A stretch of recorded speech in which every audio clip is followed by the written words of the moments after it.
Buenas noches, soy Gonzalo Priale, esto es 4 a la N y para entrar en tema, esta noche yo quisiera comentar brevemente lo que sucedió con el gobierno de Castillo. Castillo destruyó la institucionalidad sectorial, dictó normas laborales antiempresa, dinamitó la gran minería y la agroindustria, se empeñó en imponer una nueva constitución refundacional y espantó a la inversión privada. Al perderse la confianza de los inversionistas y de los consumidores, en el primer semestre del 2023 la inversión privada se contrajo alrededor de 10% en promedio.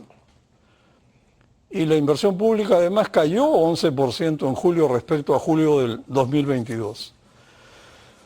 Entonces, sin inversión privada, el país dejó de crecer y habría entrado en recesión. Hay una discusión medio intonsa entre el ministro de Economía y los opinólogos economistas o los excelentes economistas que opinan sobre la materia, pero eso no es lo más relevante. El hecho es que el país ha dejado de crecer y parecería muy difícil que crezca más de 1% este año, y esto sin contar el posible impacto del Niño global. Y lógicamente los ingresos tributarios del gobierno central en junio han caído 14% respecto a junio del 2022, como no podía ser de otra manera. Ahora, la realidad también es que gracias a la resiliencia de las fortalezas macroeconómicas y al BCR y a la parte buena del MEF, estamos resistiendo.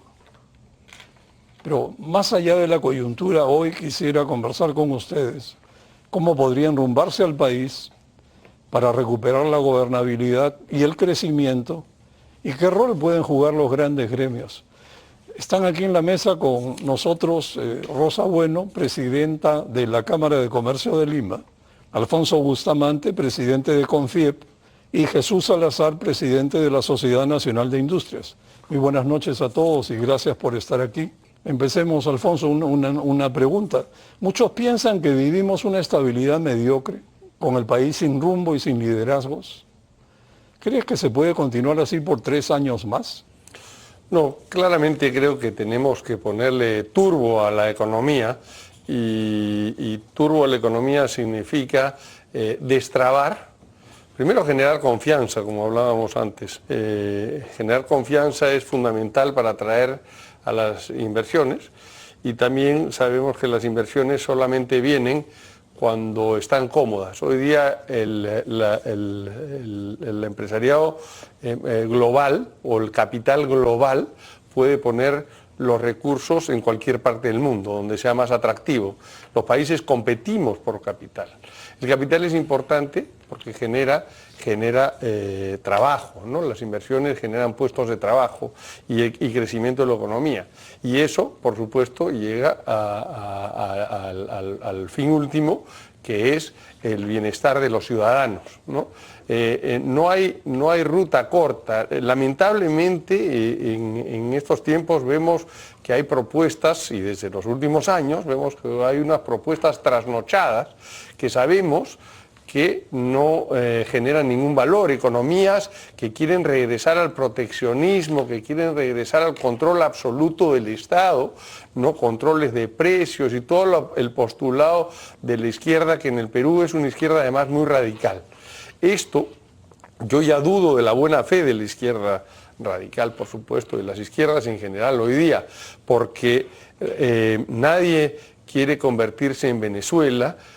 Sabemos el suplicio que están pasando los ciudadanos en Venezuela y el despilfarro que los gobernantes militares y la élite dirigente en Venezuela se ha convertido. Entonces hay una desigualdad tremenda que se ve como tanto lo que fue en Cuba antes, hoy día Venezuela, vemos cómo emigran de su país y los tenemos en todo lado. Lamentamos esta situación, por supuesto, de los que han elegido ese rumbo para su economía, y sería pues una tragedia para el Perú que nos enrumbemos hacia ello. Lamentablemente, Gonzalo, hemos elegido, el Perú eligió un gobierno, en su gobierno a Pedro Castillo. Entonces, tenemos poco tiempo para cambiar esa percepción de los que votaron por ellos. Y poco tiempo me refiero porque los beneficios de la economía, del crecimiento económico, han llegado a la mayoría de los peruanos, pero no a todos ellos. Y quisiera puntualizar a dónde no ha llegado. El Estado se ha reservado para sí actividades económicas y actividades que solamente las puede proveer él, como la provisión de agua y desagüe, agua y saneamiento, donde vemos que tenemos los peores índices. La pobreza extrema y multidimensional, como hay que medirla, es la que los ciudadanos, las personas, las familias no tienen acceso a los servicios básicos. La salud es otro ejemplo y que también es un monopolio del Estado. Sí, pues donde hay más falencias está el Estado. Ahora, quería añadir a esto, evidentemente lo primero es la confianza, ¿no?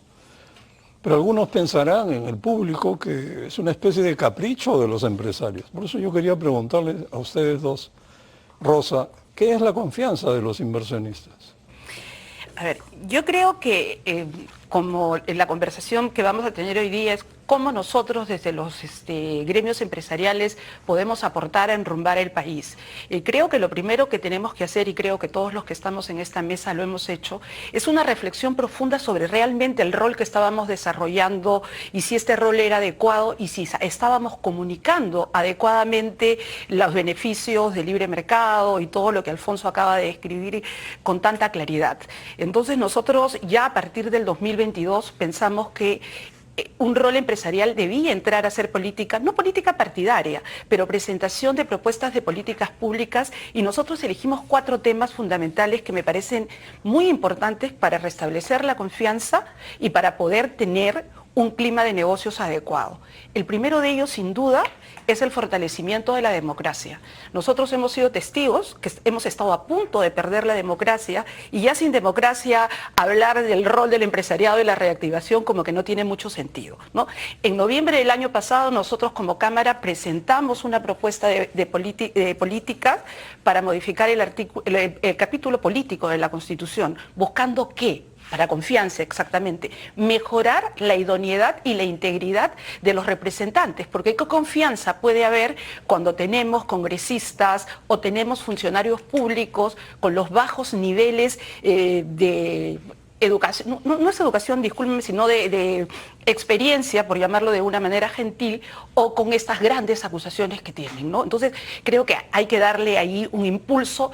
También el impulso que queríamos dar era el tema de mejorar la calidad normativa de este país, ¿no? En la carrera política se ha vuelto muy frugal, o sea, estás 5 años y después hagas lo que hagas, te vas a tu casa. Nadie está interesado en hacer propuestas de largo plazo para el Perú.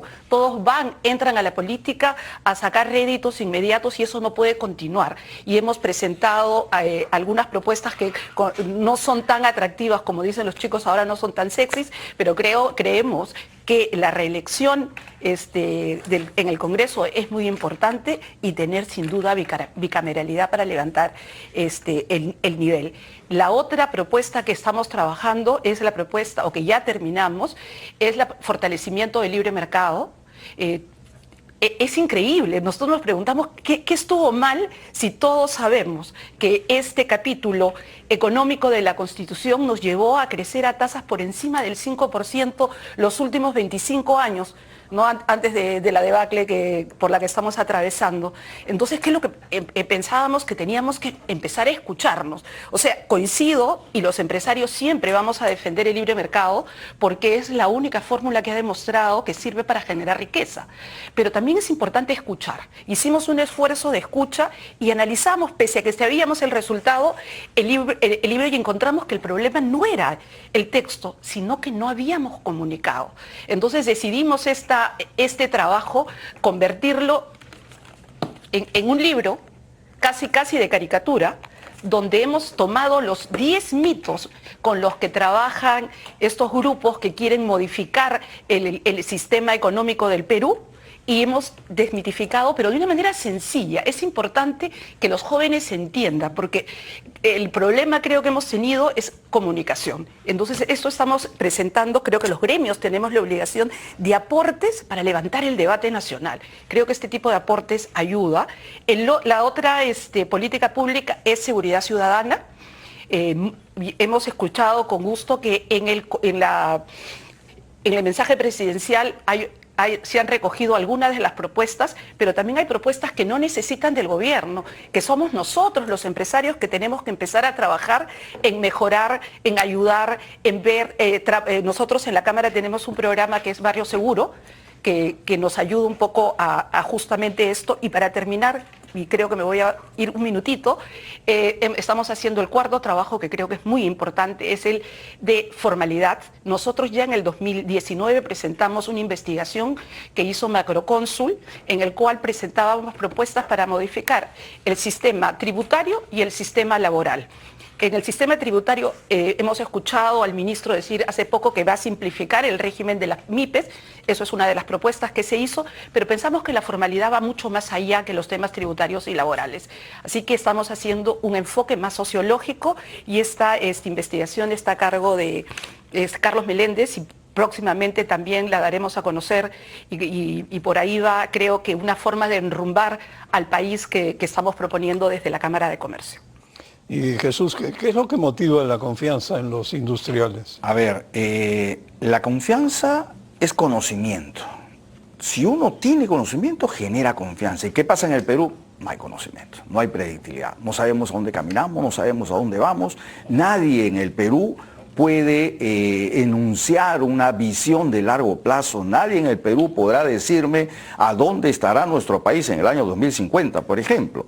Esos son temas que necesitamos trabajar. Al no saber a dónde caminamos, Gonzalo, y sobre todo con las implicancias que hemos tenido en los últimos años, porque permíteme decirte que la institucionalidad se viene destruyendo en el país, no desde el Castillo. El Castillo fue, digamos, un punto máximo en el cual llegamos, en el que recién hemos tomado conciencia de que nuestro país está caminando directo al abismo y nadie ha sabido tomar esto con seriedad. Yo diría que en el Perú, desde los años 90, en que empezamos a golpear a los partidos políticos, lo cual fue un gran error, porque una institucionalidad democrática se construye sobre partidos políticos fuertes, y lo que hicimos en nuestro país fue destruir los partidos políticos.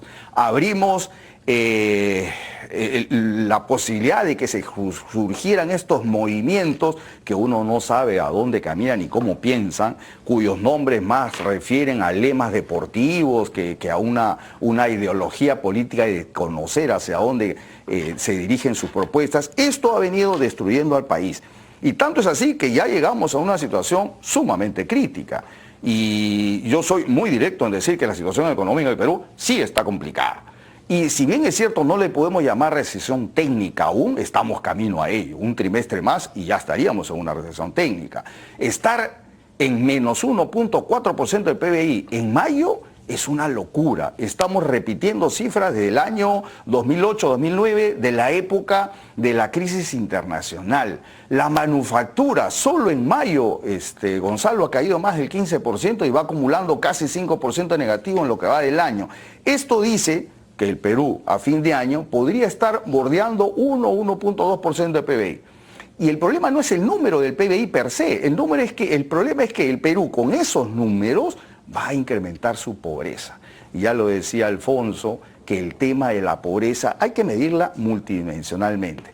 Pero el problema de la pobreza en el Perú es un flagelo muy grande para el sector más pobre, ¿no es cierto? Estamos hablando, perdón, de casi 30% que llegaríamos a diciembre si esto no se controla. Pero peor aún, el hambre extremo pasaría de 4 millones de peruanos a 6 millones de peruanos. Entonces, yo preguntaría, Gonzalo, si tú has visto en los últimos días el noticiero, en los últimos periódicos, Si alguien está tocando temas como este, si nos concentra y nos llama a los peruanos a hablar sobre cómo sacar a nuestro país de los problemas económicos en el que estamos generando más pobreza, o seguimos pensando de cómo va el comportamiento del grupo político X, o que quién salió presidente del Congreso, o cuántos juicios tiene este señor, cuántas demandas, o si nuestra presidenta se queda hasta el 26 o se va. O sea, son los temas coyunturales los que han distraído nuestra atención como país en los últimos años. Por eso es que estamos como estamos. 6 presidentes en tan corto tiempo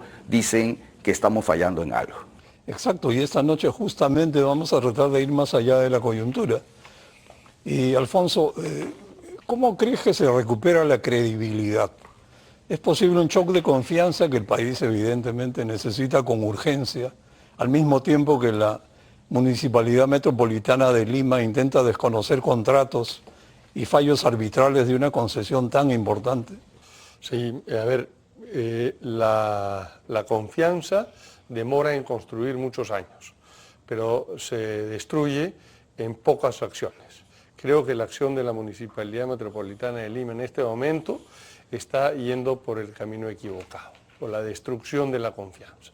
Creo que las intenciones no hay que confundirlas. Todos estamos en contra de la corrupción y todos repudiamos, ¿no?, y queremos ver presos y castigados a los corruptos.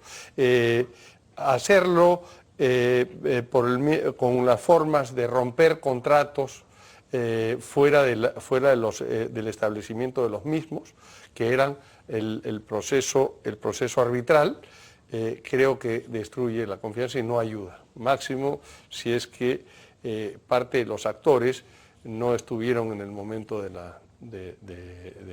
los supuestos actos de corrupción, que creo que deben haberlos habido. Se trata de inversionistas de infraestructura de talla mundial, que supuestamente han hecho una debida diligencia y obtuvieron los permisos de quienes fueron las autoridades del momento. Eso es institucional, ese es el país. Creo que hay que ser consistentes, aunque no nos gusten algunas de las cosas. Por ejemplo, también castigar a Chavimochic porque el constructor o el concedente o el concesionario fue Odebrecht es un error. Estamos castigando a los trujillanos, estamos castigando al Perú y estamos castigando a una actividad económica muy importante. Entonces hay que saber distinguir de castigar a los corruptos, de castigar a las instituciones o peor a las obras, ¿no? El Perú tiene un déficit de infraestructura de alrededor de 100.000 millones de dólares.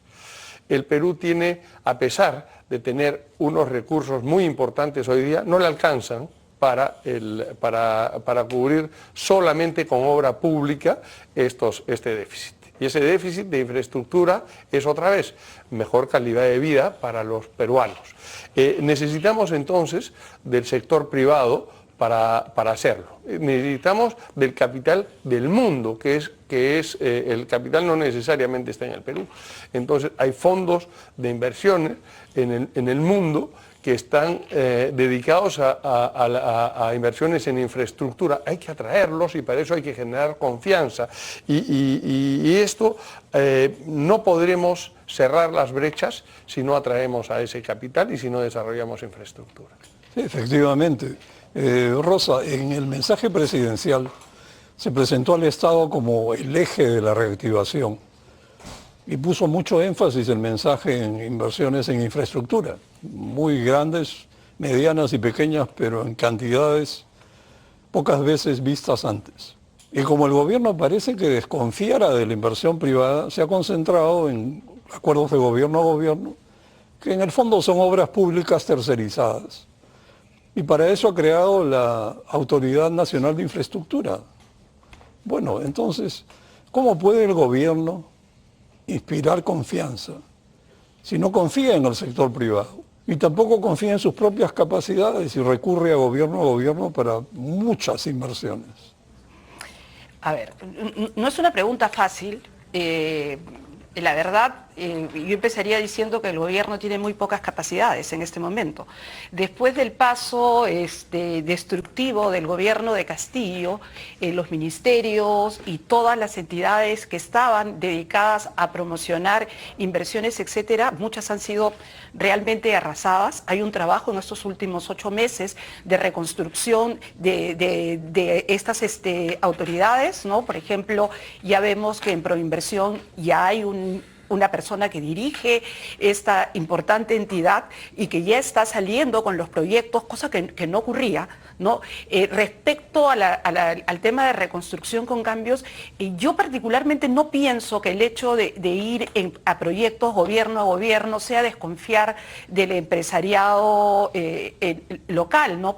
O el empresariado en general, porque uno de los más exitosos proyectos que se puede presentar con esta modalidad del G2G es sin duda los Juegos Panamericanos, ¿no? Se hicieron y se avanzó y ayuda mucho a avanzar con esto. Entonces, en realidad, pienso que sí podría ser una solución importante mientras se hace un análisis y un fortalecimiento de las entidades que son las que trabajan, por ejemplo, en los ministerios, que son las que piden los hospitales, etcétera, para mejorar ese tema, ¿no? Yo creo que no debería ser esto ad infinitum, pero que sí es importante para arrancar y empezar a generar un poco de movimiento. En algún minuto, creo que estuvimos presentes, nos convocó un exministro de la época de Castillo y decía el shock de confianza que venía con la inversión pública, ¿no? Y ellos pensaban, para terminar, que esa inversión pública iba a acarrear la inversión privada.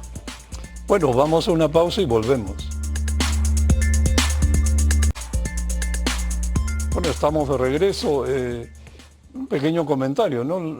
Después de lo escuchado, me parece que ha quedado claro que la reactivación y la confianza son una dupla. Una conduce a la otra y viceversa. Y ya que estamos hablando de inversión pública, este es un caso diferente, pero con el asistencialismo de Compunche Perú, no vamos a salir del estancamiento económico, ¿no?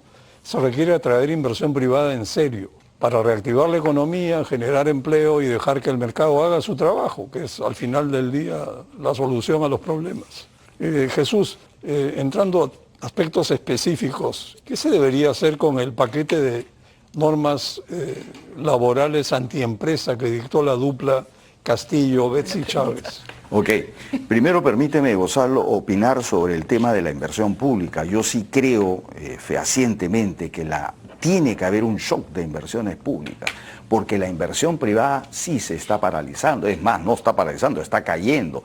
Ya se habla de que cerraremos el año en más o menos menos 3% de inversión privada. A la fecha van 4 trimestres negativos en inversión privada. Eso es muy duro para un país que quiere crecer. Si hay un shock de inversiones públicas, se dice que esto tiene un efecto multiplicador como de 4 en la inversión privada. Así que sí necesitamos eso para generar confianza. Si uno pregunta hoy al empresario peruano o al extranjero, al inversionista, si va a invertir en el segundo semestre en el Perú, lo hemos hecho nosotros en la encuesta de opinión industrial a nivel de socios de la Sociedad Nacional de Industrias, y todos manifiestan que no van a invertir en el segundo semestre, que no van a contratar más gente, que no van a comprar maquinaria. Eso es muy mala noticia para la industria nacional y por supuesto para el país. Así que yo sí creo que necesitamos grandes esfuerzos, más que los punches que son muy cortoplacistas. Necesitamos grandes esfuerzos de demostración que el gobierno está en capacidad de poder hacer ese shock de inversiones y salir de ese 30% escaso de gasto de su presupuesto en lo que va el primer semestre. Contestando tu pregunta, Gonzalo, lo que tenemos que hacer es corregir los grandes errores que hemos cometido, y lo hemos dicho en el Consejo Nacional de Trabajo. Los empleadores hemos regresado al Consejo Nacional de Trabajo con la premisa que el punto 1 de agenda y de discusión de esta mesa de concertación sea la revisión de los decretos supremos 001 y 014, es decir, el tema de la tercerización, que ya hasta Indecope se pronunció, y el tema del manejo de los sindicatos. Creo que esos son temas que ahuyentan la formalidad en el Perú. Y todos sabemos que en el Perú la informalidad sigue ganando terreno. Ya estamos en casi un 80% de informalidad. y lo dije en el seno del Consejo Nacional del Trabajo, Gonzalo. En el Consejo Nacional del Trabajo no está representada la mayoría de los trabajadores. El 80% de los trabajadores son informales y no tienen representación en esa mesa. Por lo tanto, no tiene sentido seguir discutiendo sobre más normas que rigidicen el tema laboral cuando lo que se quiere es justamente ampliar y hacer atractiva la formalidad en el país. Es un tema que necesitamos trabajar fuertemente a través del Consejo Nacional. Anuncios en el discurso presidencial como aumento del sueldo mínimo vital, totalmente desenfocado. No era necesario, no debió haberse tocado ese punto, porque ese es un punto que debe discutirse técnicamente en el Consejo Nacional del Trabajo. Pero brevemente, en tu opinión personal, estas normas, muchas de las cuales son bien nocivas, laborales, antiempresa, ¿debieran derogarse? Mira, yo estoy convencido de que sí, así debe ser. La OECD mismo comenta que nuestro sobrecosto laboral en el Perú excede todos los límites de los países, de los miembros del país de la OECD. Entonces, esto es una demostración clara que el Perú va contra la tendencia de la formalización laboral. Bueno, ahora específicamente también, Alfonso, creo que al final de este periodo aciago que hemos vivido, tenemos dos motores apagados, ¿no? Por un lado, no se restablece el Estado de Derecho en las zonas mineras del sur, y entonces no hay nueva gran inversión minera en el horizonte. Y por otra parte, no se ha restablecido la ley de promoción agraria, y sin embargo se ofrecen 100.000 nuevas hectáreas para la agroexportación con el destrave de Majes Siguas 2 y Chavimochic 3. ¿Qué esperarías en ambos casos? Bueno, realmente son dos sectores emblemáticos y ahí es donde apuntó Castillo justamente para dañarlos. Así es. Ahora, quiero recordar que en el sector agrario, quien derogó el régimen agrario fue ese Congreso transitorio que hubo por un año y que justamente no permitía la reelección. Entonces les dio licencia para matar sin consecuencias. Se ensañaron con el sector agrícola y no observaron absolutamente todos los argumentos y el bienestar que ha generado el número de empleo y pusieron antitécnicamente, un poco lo que hablaba Jesús del CNT y todo, antitécnicamente un bono especial para el trabajador agrario de 30% por encima del salario mínimo, a sabiendas que el componente laboral de los costos del sector son los más importantes, le ocasionó dos cosas. El primero, que se retiraran más de 1.500 empresas del régimen agrario y transitaran o al régimen general o a la informalidad. Yo apuesto que la mayor cantidad de ese tránsito fue hacia la informalidad. Y segundo, que el salario promedio en el agro se redujo un 5% a pesar de tener bono beta. ¿Qué pasa? Es que hay un sistema de bonificación por eficiencia, ¿no? por efectividad, y eso amarraron de las manos a la empresa y socializaron el bono a todos, lo cual ha sido un desastre para la productividad y para los trabajadores. Entonces eso ha sido muy mal. Y coincido contigo que urge la necesidad de restablecer un régimen agrario que nos sea competitivo. Otro tema en el sector minero, tenemos que decir qué va a hacer el gobierno para poner en valor todos esos proyectos mineros que hoy día están estancados, ¿ya? Entonces, y ya sabemos que que están estancados básicamente por una licencia social, ¿ya? ¿Cuál es el rol del Estado? ¿Qué va a hacer el gobierno para coayudar a obtener la licencia social? Y claro que tiene que ver con la atención también de los derechos de las poblaciones vulnerables de la sierra, ¿no es cierto?, y vulnerables de la provincia, que vemos que efectivamente tienen un atraso inmemorial. ¿En términos de qué? En términos sobre todo de provisión de servicios públicos básicos, agua, desagüe, educación y salud, ¿no? Y tenemos, y a pesar de que hayan subido los ingresos de las poblaciones por mayor actividad económica que ha generado el modelo económico, ellos regresan a la pobreza, ¿no?, cuando tienen que distribuir gran parte de sus recursos para atender la provisión de esos servicios básicos que además están garantizados por la Constitución, ¿no? Y sin embargo no son provistos. Entonces realmente tenemos un trabajo que hacer social, ¿no?, y tenemos que orientar esas inversiones, por eso urgen también las inversiones ya, sobre todo en cierre de brechas, donde el sector privado puede jugar un rol muy importante para acelerar ese producto. Y estoy de acuerdo con Jesús que la inversión pública es importante.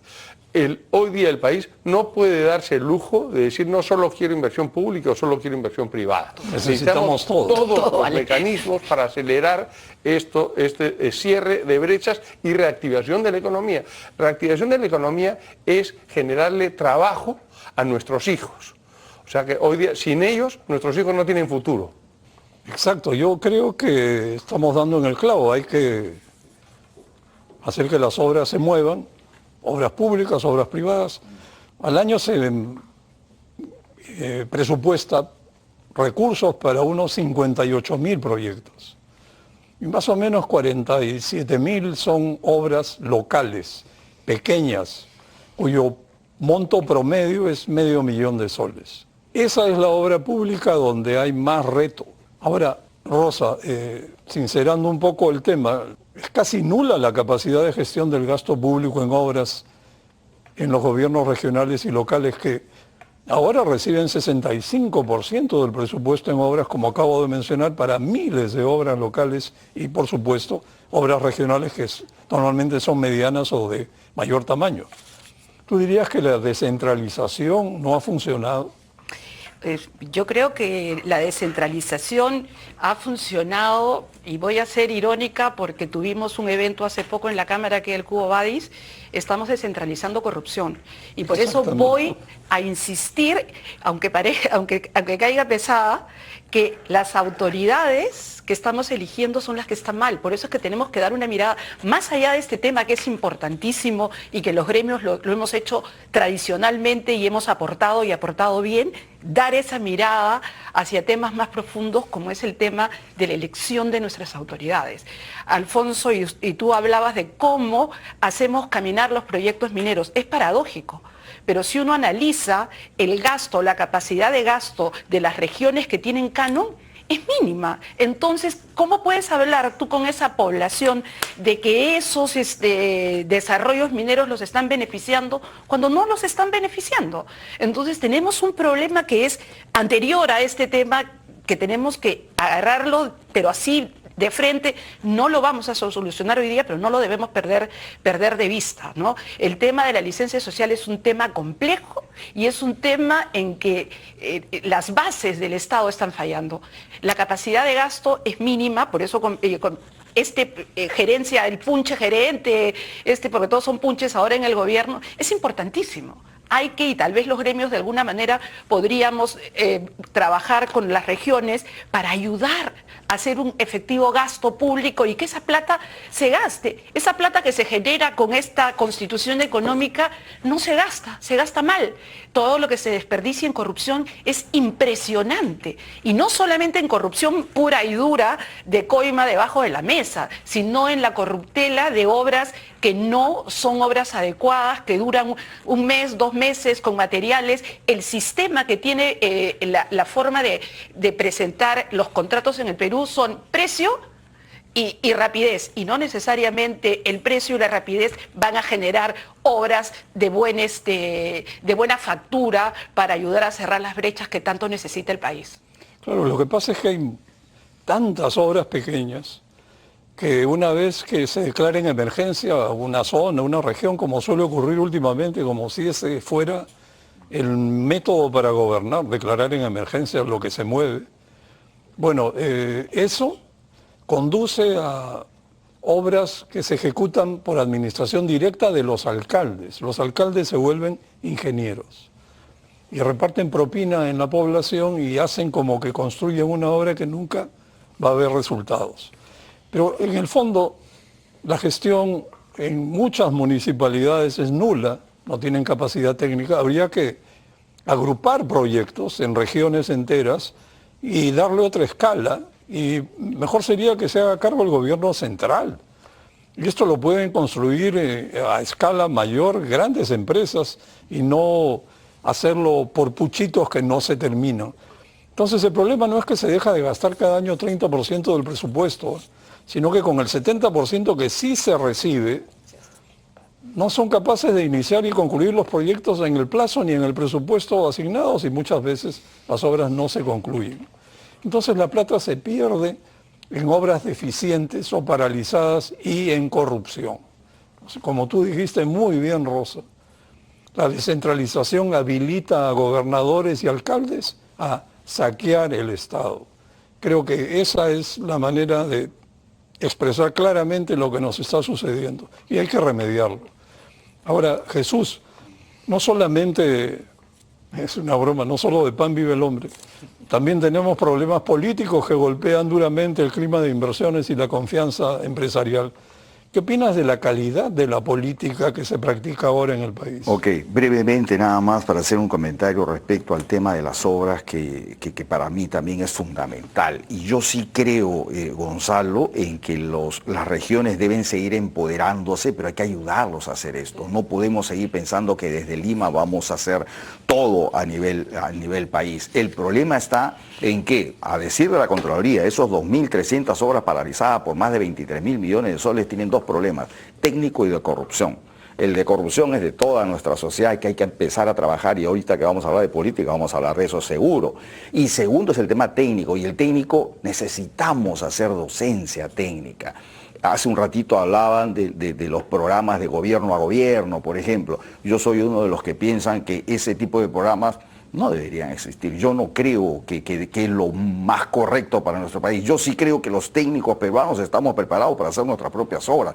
Por el amor de Dios, la carretera central, décadas retrasadas, ¿acaso no tenemos profesionales capacitados para poder hacer una obra de este tipo, que tenemos que recurrir a gobiernos que nos ayuden a hacer nuestras propias obras? Yo creo que eso es, la verdad, por decir de menos, una falta de respeto a los grandes ingenieros que tiene nuestro país. Bueno, si tú me hablas de política... la calidad Salvo, de la política. Yo diría, hace poco tuve un conversatorio con un grupo de capitalismo consciente, que justo estábamos hablando del tema de la política y se hablaba de qué opinas de la... como que de la destrucción de la política en el Perú. Yo contesté que la política no hay que satanizarla. Yo sí creo que la política es una de las herramientas más nobles que existen para conducir a un país a su desarrollo y ayudarnos a visionar como país. Lamentablemente los políticos en el Perú que hemos tenido no nos han ayudado a eso. ¿Qué ha pasado en el Perú? Lo dije al inicio en mi primera intervención. Hemos destruido la institucionalidad partidaria, política partidaria, que eso como consecuencia ha traído que nuestra política actual tenga graves dolencias. ¿Qué hacer ante eso? ¿Cómo reconstruir la política? Yo diría que necesitamos empezar, Gonzalo, por ponernos de acuerdo los peruanos sobre qué tipo de país queremos, sobre qué país queremos. Y aquí hay un rol fundamental del empresario.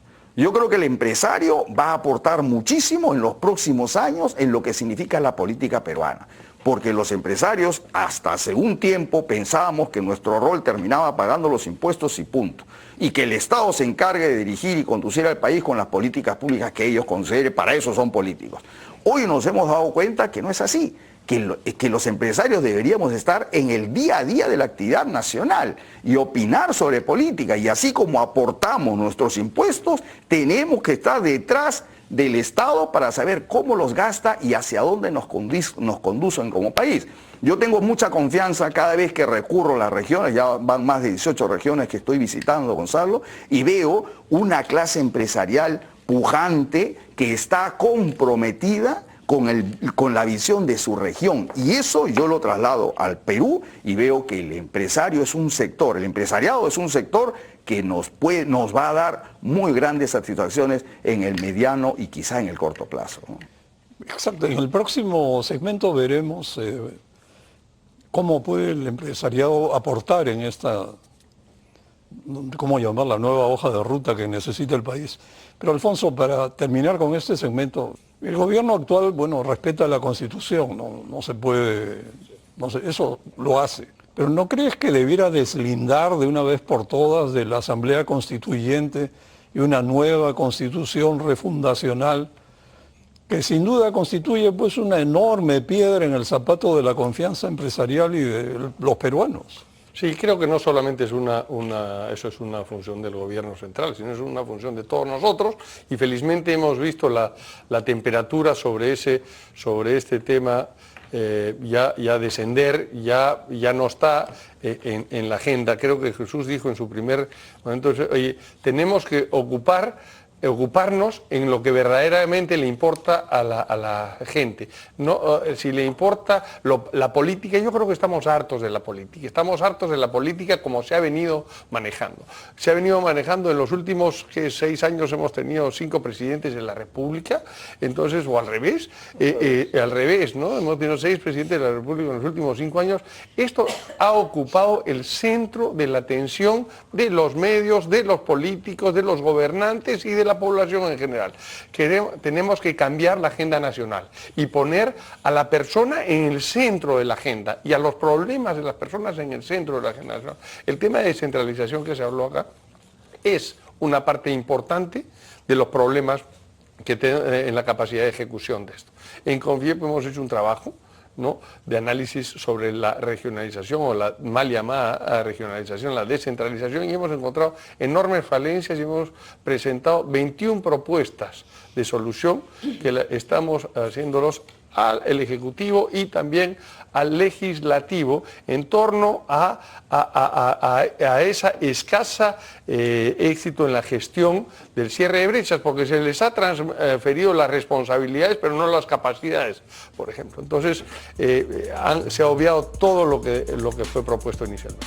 Bueno, gracias. Vamos a una pausa y volvemos.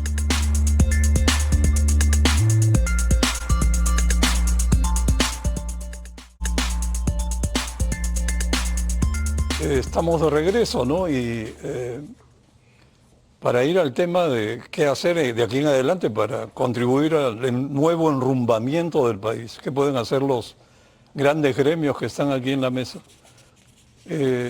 Rosa, quería preguntarte, en el mensaje se convocó al Acuerdo Nacional para justamente trabajar una nueva agenda, y me llamó la atención que se invitó a participar a las organizaciones sociales que me imagino han estado protestando para discutir su agenda en el acuerdo. Es decir, la agenda que deberíamos discutir posiblemente sería muy distinta. ¿Tú crees que el Acuerdo Nacional sería el ámbito indicado para discutir y actualizar una agenda nacional común, una nueva partida de nacimiento? Yo creo que el Acuerdo Nacional, como cualquier otra institución que tenga ánimo de escuchar y de oír las agendas, porque ahí yo sí creo que la agenda sí es importante que estas organizaciones sociales que tienen reclamos justos, injustos, adecuados o no, se escuchen. El problema con el Perú ahora... Que planteen una nueva Constitución. Por supuesto, porque tú puedes analizar y darles las herramientas para que analicen su pensamiento, y por eso creo que los gremios tenemos una tremenda obligación en informar. Si quieren plantear una nueva Constitución, están en su derecho. Lo que nosotros tenemos que hacer es demostrar que están equivocados y que eso no es correcto, pero lo que no podemos, creo yo, porque vamos a mantener un país dividido, y un país dividido es un país perdido. Siento que lo que nosotros tenemos es que escuchar y discutir y cambiar nuestra forma de comunicación más sencilla. Y la verdad es que al Acuerdo Nacional o cualquier otra instancia tiene que escuchar. Tenemos que escucharnos y respetarnos entre peruanos para poder empezar a retomar estas políticas públicas y todo lo que viene después. Si no hacemos ese trabajo de sanar al país, yo creo que los esfuerzos que hagamos después no van a ser los suficientes. Alfonso, ¿qué ingredientes crees que podría tener un pacto económico, político y social para enrumbar al país, salir del atolladero en el que nos han metido los políticos? Yo creo que hay que escucharnos efectivamente entre los peruanos y tenemos elementos y venimos haciéndolo, pero lo que ha faltado es ejecución de eso. ¿Ya? Entonces, en los últimos tiempos hemos estado escuchando los verdaderos problemas. Las marchas, lamentablemente, las marchas violentas, lamentablemente estaban muy politizadas. ¿Ya? No planteaban los problemas de la sociedad, sino más bien políticos, ¿no? Y una agenda manejada por pocos líderes que eran asusadores. Realmente nos fuimos a hablar a las regiones, nos fuimos a hablar sectorialmente y realmente encontramos que hay problemas que subsisten, ¿no? Y que son muy duros. ¿Cómo hacemos para que los beneficios del crecimiento económico le alcance a todos los peruanos? Esa es la agenda pendiente que tenemos. Entonces, esa es la agenda que hay que trabajar y hay que operar furiosamente en eso, en cerrar las brechas. Tenemos los recursos para cerrar brechas. Es imperdonable que no lo hagamos. El tema de salud. Hemos hecho una propuesta o acompañamos una propuesta para la parte formal, por lo menos, que es, como decía Jesús hace poco, la minoría de los trabajadores en el Perú. Pero es la parte donde los empleadores aportamos en beneficio de nuestros trabajadores un seguro y sus familias un seguro integral de salud y que no reciben ese servicio. Esa es una agenda real. ¿Cómo hacemos que salud pueda hacer un delivery correcto de lo que tiene que hacer?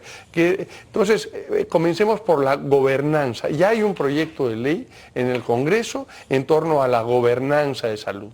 Institución que es de los trabajadores y los empleadores del Perú. Entonces, ese directorio, compuesto por 9 miembros, trabajadores, empleadores y Estado, tiene que funcionar objetivamente y no debe ser una dependencia del Ministerio de Trabajo.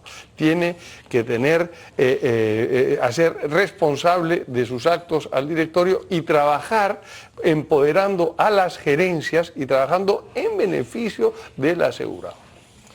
Es cierto, pero al final del día el gran problema es la gestión.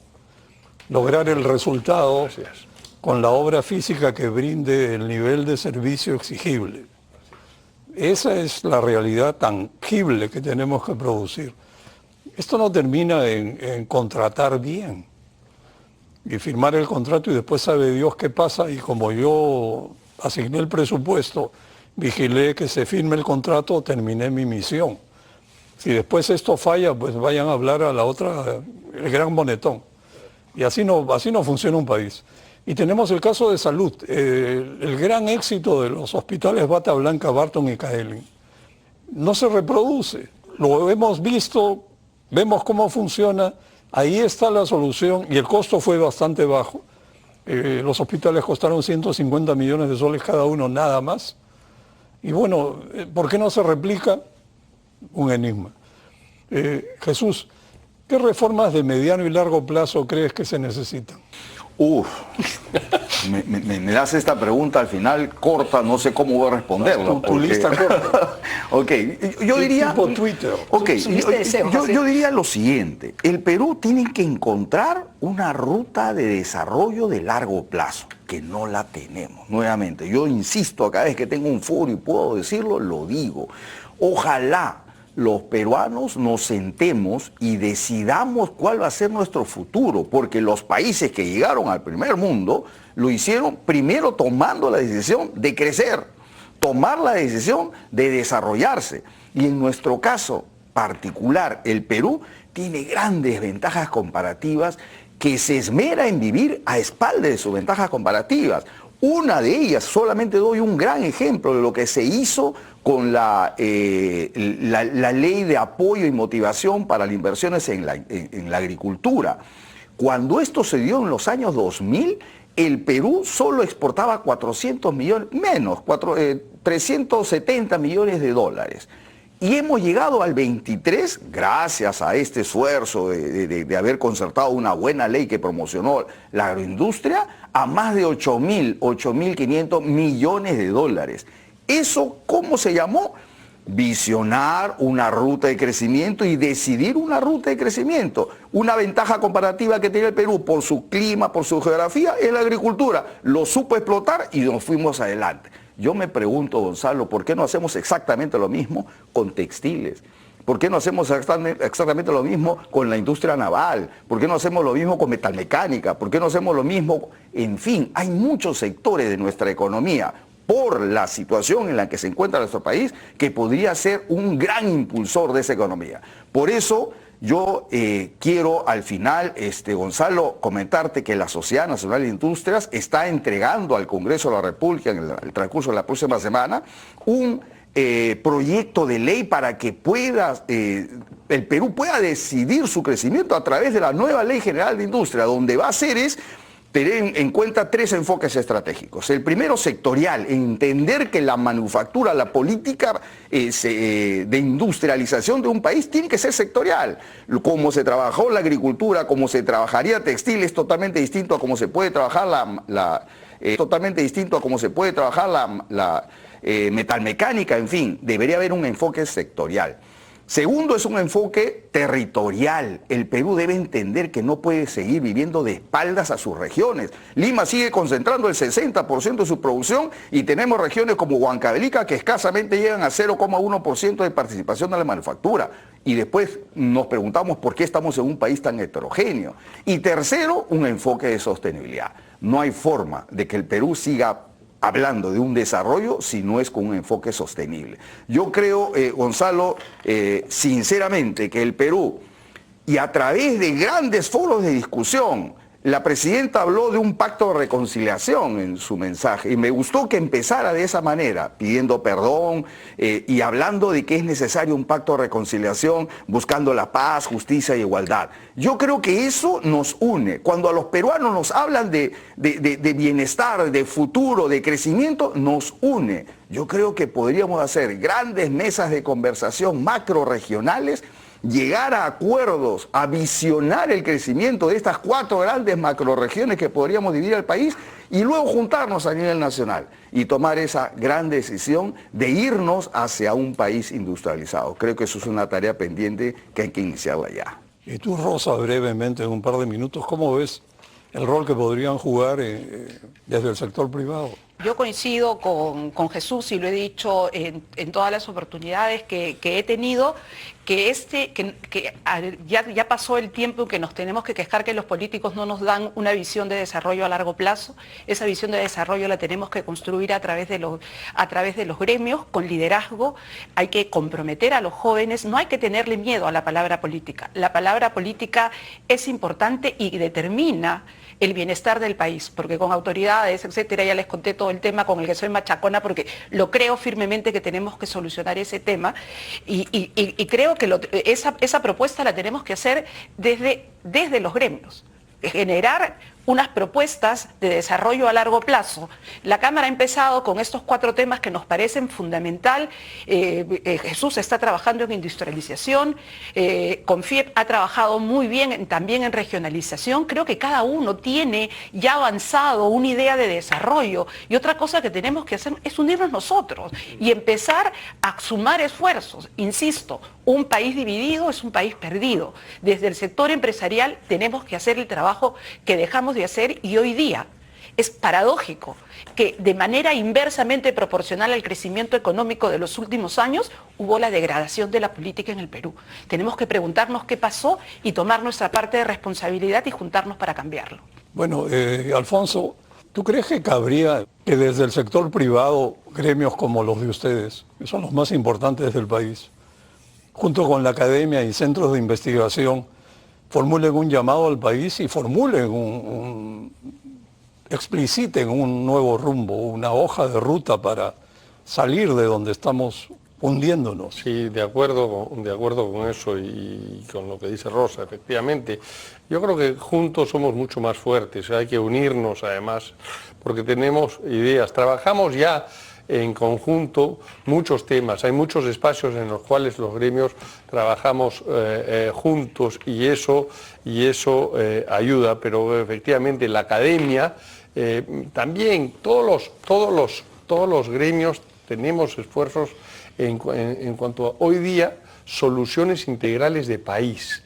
Creo que lejos están los días en los cuales los gremios pensábamos en hacer políticas individualistas o de corto plazo.